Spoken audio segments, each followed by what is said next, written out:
Всем большой привет, меня зовут Айгуль, и мне очень нравится изучать для себя семейную психологию и, соответственно, практиковать его на своем муже и ребенке. Вот мне последние годы очень нравится модель такая семьи, где на первом месте муж, на втором жена и на третьем ребенок, дети, да? Почему? Именно в такой модели как раз-таки, вот я как раз практикую, и такое я вижу, то, что мужчина, муж самый главный, да, в семье находится, жена самая прекрасная, а ребенок самый счастливый, дети самые счастливые. Почему так происходит? Потому что муж будет главный тогда, когда будет жена это признавать. То есть ребенок видит то, что жена на первом месте ставит мужа, и ребенок будет за этим повторять, а не наоборот, то, что хоть и жена там ставит ребенка на первое место, ребенок должен подчиняться и видеть, ну, подчиняться мужу, папе, отцу, да, то, что отец самый главный. То есть все на примере идет. Далее. Жена будет прекрасна в том случае, когда она будет чувствовать себя под защитой, в безопасности, когда она будет знать, что над ней кто-то берет ответственность. Потому что в сложных ситуациях именно женский мозг, он начинает работать по-другому, и если он будет переключаться в мужское проявление, тогда это будет очень плохо для всей семьи.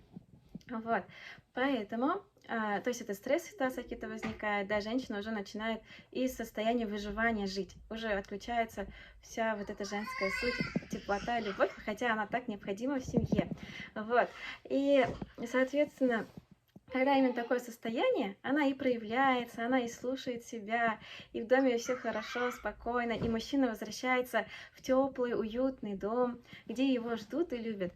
Вот. Соответственно, дети это все перенимают и видят эту модель семьи, и дети счастливы тогда, когда родители именно счастливы. А они счастливы, когда они друг над другом, рядышком, они друг с другом, и друг над другом отношения вот этим, они работают вместе. Вот. И вот сейчас в настоящее время идет очень сильный перекос на то, чтобы как раз-таки мама, ну папа уже работает, зарабатывает, им не до, как бы до роста, до взращивания детей, что ли, можно сказать, до воспитания детей, вот. И поэтому этим занимается сейчас мама, и сейчас очень много вот разных видео в Инстаграме, в Ютубе тоже, о том, как воспитать ребенка, как его развивать, вот, а что делать там, если он что-то так делает. И как раз-таки мамочки переключаются на это. На первом месте ребенок, на втором месте муж, на третьем месте она. И, и в такой модели, получается, мужу не хватает внимания, и тогда есть у него два варианта действий, осознанных и неосознанных. Осознанное действие – это он начинает конкурировать за внимание с ребенком, то есть за внимание жены, если рядом ребенок. Он может ругаться, он может какое-то безразличие свое проявлять, вот, и спорить, различные споры, ссоры, то есть, да, возникает, чтобы просто привлечь для себя внимание негативным образом. Если он неосознанно действует, некоторые могут начать пить, просто транжирить деньги в разные стороны, также могут они и изменять, то есть находить внимание со стороны. Вот, а это как бы нужно ли для семьи? То есть здесь нужно будет расставлять приоритеты. Вот раньше, в древние времена, всегда как бы было такое, то, что мужчина на первом, жена на втором и дети на третьем месте. И даже когда они садились за стол, мужчина ел еду самую первую, самую пробовал, а дети как раз таки ждали, они учились терпению. Как бы хорошая очень модель. Вот сейчас тоже опять-таки есть модель наоборот. Все самое вкусное, все самое такое необычное, это сначала мы предлагаем детям.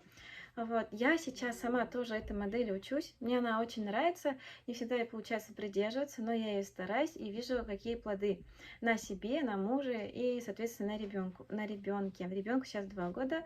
Мы с мужем 3 года как женаты. Вот. И, соответственно, у меня есть пример просто моих родителей, какие они были. Вот, очень хороший пример. Два сильных личности, которые, то есть, вот, они наравне были. Вот. Это, как-нибудь, может, в следующем видео расскажу. Вот эта модель вот не такая, не совсем правильная.